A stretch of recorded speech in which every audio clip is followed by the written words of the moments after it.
Imagine your body suddenly jerking, like a puppet with tangled strings. That's the reality of tics in Tourette syndrome. But what's happening inside? Neural circuits misfire, causing involuntary movements and sounds.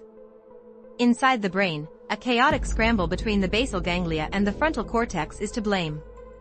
These areas usually coordinate smooth motion, but when they malfunction, explosive signals emerge.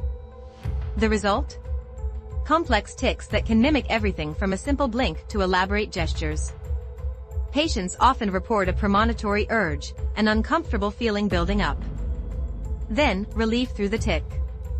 But here's the twist: despite the chaos, these movements can actually be voluntary if conditions are right. This strange paradox reveals how fragile and powerful our brain networks truly are. See you in the next one.